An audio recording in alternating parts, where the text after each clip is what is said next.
Hola, buenas tardes. Soy Manuel Fernando Hernández Portillo, estudiante del Instituto de Posgrado en Humanidades. Y hoy les voy a hablar del tema del narcotráfico. ¿Qué es el narcotráfico? Es el comercio ilegal de drogas tóxicas y dañinas en grandes cantidades. El proceso de la cosecha comienza con el cultivo de las sustancias, sigue con la producción y finaliza con la distribución y la venta. Suele ser realizado por diversas organizaciones ilícitas, que son los cárteles, y que se especializan en distintas partes de toda la sociedad. Los grupos o cárteles dedicados al narco suelen tener presencia internacional, ya que tienen un poder similar al de un gobierno. Sus integrantes cuentan con peligrosos armamentos y sus líderes manejan inmensas sumas de dinero traficando ya sea drogas o armas. La condición ilegal de las drogas. La condición ilegal de las drogas provoca que éstas adquieran un gran valor económico.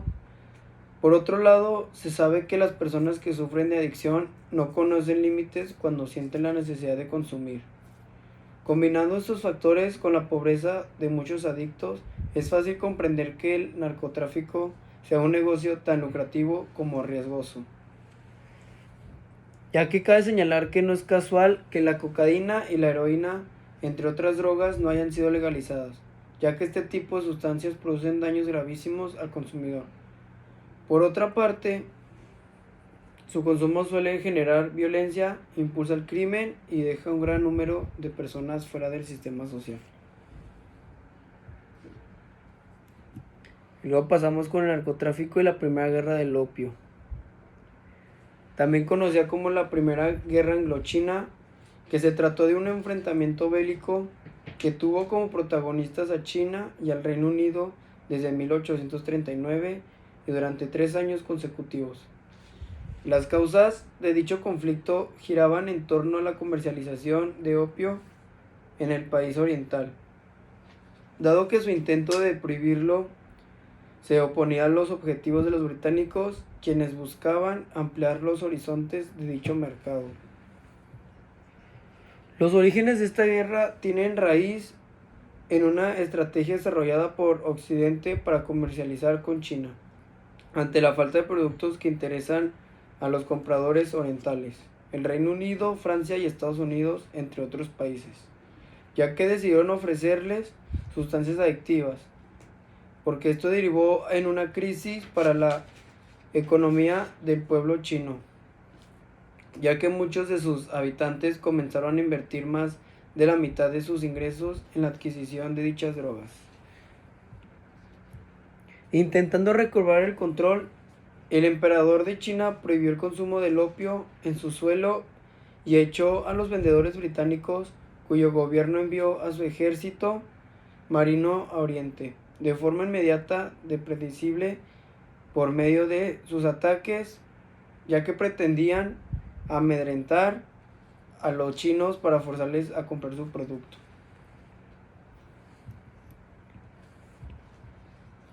Pasamos a los países consumidores y productores. Existen países que producen drogas como son los países del Oriente Medio, de Asia y de América Latina, los cuales a través de los años los cárteles del narcotráfico han ido mejorando sus técnicas de burla a los controles y combates de dichas sustancias, ya que quienes lo controlan la producción, la distribución y la venta de las drogas en los países consumidores, destacando que con las grandes sumas de dinero y poder que tienen, generan situaciones de violencia extrema, corrupción, asesinatos, sicariatos e infinidad de problemas sociales relacionados directamente con esta actividad ilícita, ya que dentro de estos países podemos nombrar a Colombia, México, Honduras, Afganistán, Vietnam, Camboya y etcétera.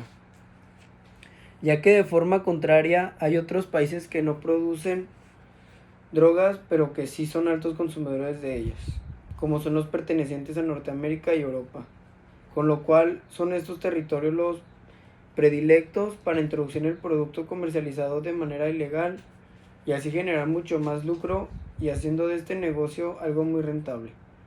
Podemos citar los territorios de Estados Unidos, Canadá, España, Francia, etc., donde la droga es introducida por contrabando y comercializada en las calles en la venta al por menor. El narcotráfico en México.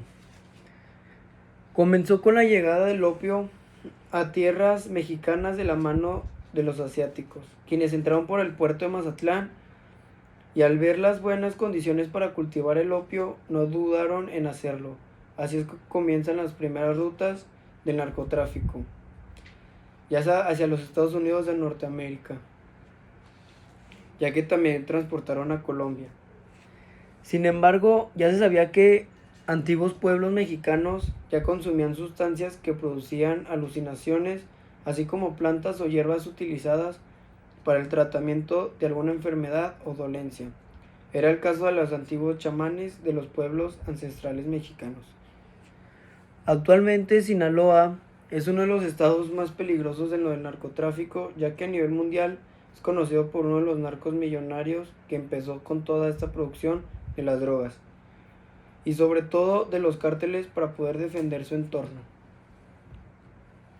El consumo de drogas en el mundo es una actividad que tiene numerosas perspectivas, causas y consecuencias. Más allá de que cada droga tiene su particular mundo, lo cierto es que un panorama general es una amalgama de situaciones económicas, sociales, culturales y hasta geopolíticas. Una de las drogas más consumidas en el mundo y por ello una de las más rentables es la cocaína. Su consumo se centra especialmente en economías desarrolladas al ser un mercado mucho más atractivo. Tal es así que en muchos países más de 1.5% o 2% de los adultos reconocen haberla consumido en el último año. Los cárteles. Con el paso de los años, en México se han formado, desarrollado y desaparecido diversos cárteles que se encargan del control de las drogas, los cuales han mantenido una abierta disputa por controlar al territorio nacional, así como de llevar a cabo su exportación a todo el mundo. Uno de estos cárteles son el cártel de los Beltrán Leiva, los Caballeros Templarios, el cártel de Juárez, el cártel del Chapo, el cártel de Tijuana, el cártel del Golfo y la familia Michoacán. El cártel de los Beltrán Leiva es con la captura y muerte de sus principales líderes. Los hermanos Beltrán Leiva han desaparecido casi en su totalidad, quedando unas pocas células. En la familia michoacana, su lugar de acción es el estado de Michoacán, las zonas limítrofes con el estado de México y Guerrero. Se formó por algunos integrantes que formaban parte de otras organizaciones criminales como los Zetas y el Cártel del Golfo. Y disidentes de este grupo formaron el grupo delictivo conocido como los Caballeros Templarios. Los Caballeros Templarios tienen como sede el estado de Michoacán. Se dio a conocer en el año 2011, luego de haberse fracturado el cártel de la familia michoacana, con quienes mantienen una lucha por el control de la zona. El Cártel del Golfo tiene como sede Matamoros, Tamaulipas. Ha sido uno de los dos cárteles dominantes de México en los últimos años, con la caída de su líder Eduardo Costilla, alias el COS. Se considera que el cártel ha sido desmanteniendo, aunque se registra presencia de células laborando. El cártel de Juárez. Se dice que controla una de las principales rutas de transporte en envíos de droga hacia Estados Unidos y mantiene una lucha con el cártel del Chapo por el control de Juárez, para lo cual mantiene una alianza con los Zetas. El cártel del Chapo. El cártel es encabezado por Joaquín El Chapo Guzmán, el traficante de drogas más buscado en México, ya que en febrero de 2010 se formaron nuevas alianzas contra los Zetas y el cártel de los Beltrán Leiva. El cártel de Tijuana y por último. El cártel de la familia Arellano Félix fue de los más poderosos debido a la acción militar y enfrentamientos con los demás cárteles, ya que ha sido desintegrado en pequeños grupos sin poder operativo. Un pobre diablo. El narcotráfico comienza en los 70s, cuando ante todas las entregas de drogas eran por militares o generales.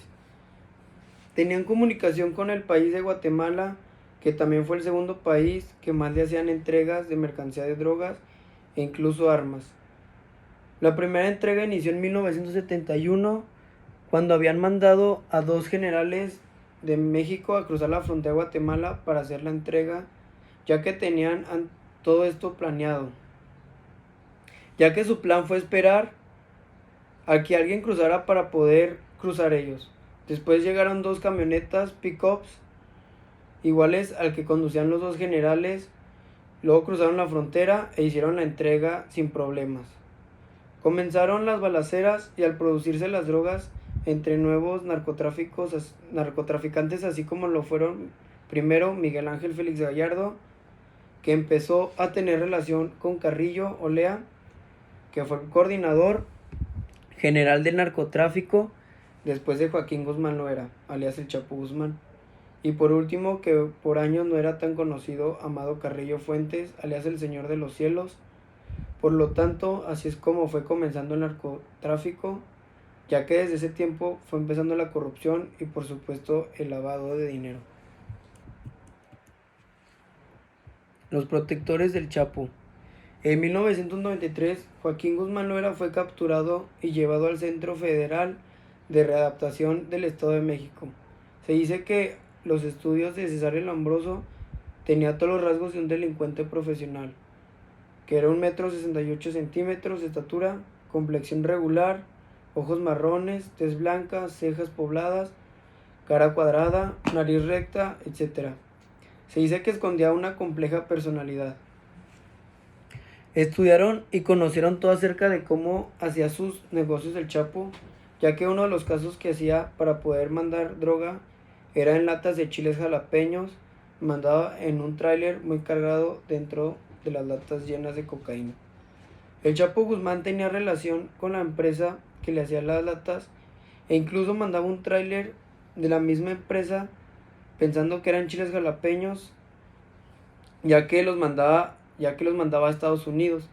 Se dice que Joaquín Guzmán Loera aplicaba la ley de plata o plomo, pero no de forma brutal como lo hacen muchos narcotraficantes, sino con la aparente delicadeza de quien pretende dar una opción razonable. Cuando detuvieron al Chapo Guzmán, muchos pensaron que había terminado con su carrera delictiva. Sin embargo, Guzmán Loera, con una inteligencia media, encarnaba a un hombre de negocios con un amplio potencial por explotar. La guerra de los narcos. Lo que cuenta la madre Joaquín Guzmán Loera de cómo el Chapo se hizo narco, se dice que en el ejército mexicano, que en la época en la de Joaquín aún estaba encerrado en la prisión de Puente Grande. Doña Consuelo Loera, viuda de Guzmán, solía contar en la ranchera de la Tuna de Badiraguato la historia sobre cómo su hijo se metió en el negocio del narcotráfico. Incluso se afirma que hay un video aparentemente realizado por un periodista francés que durante mucho tiempo se presentó en las aulas de especialización de las filas militares. La madre del Chapo narraba que cuando él nació vivían en extrema pobreza y que sus recursos no alcanzaban solo para cubrirlo con unos calzones de manta. Tarde o temprano, como ocurre en esas tierras del llamado Triángulo Dorado, llegó el momento en el que Joaquín tuvo edad de acompañar a su padre a sembrar y cosechar la marihuana y la amapola, plantas que crecen con mucha facilidad y abundancia por aquellos lugares. Este tipo de actividad se reserva prácticamente a los hijos varones, quienes inician en la siembra de la droga a los 6 años o 7 años de edad. Durante el ciclo escolar, sus padres los sacan de la escuela y se los llevan durante semanas a la sierra para la siembra. Los niños regresan a la escuela, pero meses después los vuelven a sacar para la cosecha, ya que su tarea era para rayar la amapola. Con una navaja de afeitar se hace un fino corte en el bulbo de la flor, no demasiado profundo para que la planta no se muera y haya semillas para la próxima temporada. En pequeñas latas se recoge la salvia que escurre. Al secarse adquiere una textura de goma de la que se obtiene la valiosa heroína. La marihuana es cortada de su base y se pone a secar el sol en tendederos especiales. La relación del narcotráfico con la seguridad nacional. Ya que desde 1970 en México es evidente el deterioro en el proceso y capacidad del Estado para tratar el tráfico de drogas, ya que tiene mucha relación con la seguridad nacional, dándole ya sea por dinero o por otra cosa, ya que los narcos mandan al gobierno. Las ciudades de México de cultivos de narcotráfico es en Ocampo, Chihuahua, Chinipa, Chihuahua, Huachochi, Chihuahua, Morelos, Chihuahua, Guadalupe y Calihuahua, Hidalgo del Parral, Chihuahua, Choix, Sinaloa, Badiraguato, Sinaloa, Culiacán, Sinaloa, Moscorito, Sinaloa, Sinaloa, Cozala, Sinaloa. Empecemos con las drogas. Los hongos de psilocibe. Los hongos psilocibios, también llamados hongos alucinógenos, son hongos que contienen sustancias psicoactivas como la psilocibina, la psilocina y la vasoacina. Son sustancias que pueden causar alucinaciones cuando se usan a dosis altas. Estas setas pueden tener efectos similares a los de la droga LSD. Las setas alucinógenas pueden ser frescas o secas, deshidratadas. La gente se las toma como drogas comiéndoselas, mezclándolas con alimentos para enmascarar su sabor amargo o bebiéndolas en forma de infusión. La marihuana. La marihuana es una mezcla verde, marrón o gris de partes desmenuzadas y secas de la planta. Esta contiene sustancias químicas que actúan en el cerebro y puede cambiar el estado de ánimo o conciencia. La marihuana puede causar efectos de corto a largo plazo. Los de corto plazo son sentidos alterados, sentidos del tiempo alterado, cambios en el estado de ánimo, problemas con el movimiento del cuerpo, problemas con el pensamiento. Los de largo plazo, problemas con el desarrollo del cerebro, tos y problemas respiratorios si se fuma regularmente, y problemas del desarrollo infantil durante el embarazo si una mujer se encuentra en ese estado. La cocaína. La cocaína es originaria del arbusto de la coca que crecía principalmente en Perú y Bolivia, aunque actualmente el país que más cultiva la planta de la coca es Colombia. Las hojas de la coca se han consumido por vía oral durante milenios, y la sustancia para el clorhidrato de cocaína lleva consumiéndose más de 100 años, ya que en las primeras décadas del siglo XX se utilizaba en centenares de fórmulas para tratar diferentes enfermedades. Una de estas fórmulas es la original de la Coca-Cola, que acabó sustituyendo la cocaína por cafeína. Las metanfetamina es un estimulante poderoso y sumamente adictiva que afecta el sistema nervioso central, ya que es un polvo blanco cristalino, inodoro y de sabor amargo, que se disuelve fácilmente en agua o alcohol. La metanfetamina, por así decirse, es la droga original que la anfetamina, ya que al comienzo se utilizó en descongestivos nasales e inhaladores bronquiales, al igual que la anfetamina. Causa un aumento en la actividad y la locuacidad, disminuye el apetito y genera una sensación placentera de bienestar, euforia. La heroína. La heroína es un polvo blanco marrón o una sustancia pegajosa negra que es una droga opioide proveniente de la morfina, ya que es una sustancia natural en el capullo de la amapola o adormidera asiática. Se puede mezclar con agua y se inyecta con una aguja. La heroína puede ser fumada o inhalada por la nariz. Todas estas formas de consumir heroína la envían al cerebro muy rápido, lo que hace muy adictiva. La morfina. La morfina es un alcaloide fenantreno del opio, siendo preparado el sulfato por neutralización con ácido sulfúrico, ya que es una sustancia controlada opioide agonista utilizada en premedicación, anestesia, analgesia, tratamiento de dolor asociado a la isquemia miocárdica y para la disnea asociada al fracaso ventricular izquierdo agudo y edema pulmonar. Es un polvo blanco cristalino, inodoro y soluble en agua. Aunque la morfina está catalogada como droga alucinógena prohibida en algunos países de Asia, que es una droga muy utilizada en medicina como analgésico para el dolor. Y por último tenemos a los anabolizantes. Los anabolizantes son versiones sintéticas o artificiales de testosterona, la principal hormona sexual en los hombres, que es necesaria para desarrollar y mantener las características sexuales masculinas, como el vello facial, la voz profunda y el crecimiento muscular. Las mujeres tienen algo de testosterona en sus cuerpos, pero en cantidades mucho menores, ya que se las inyectan para poder tener músculo, y eso los usan mucho las personas que van al gimnasio o que quieren tener un cuerpo más fino. Y eso es toda mi presentación de narcotráfico y espero les haya gustado. Muchas gracias.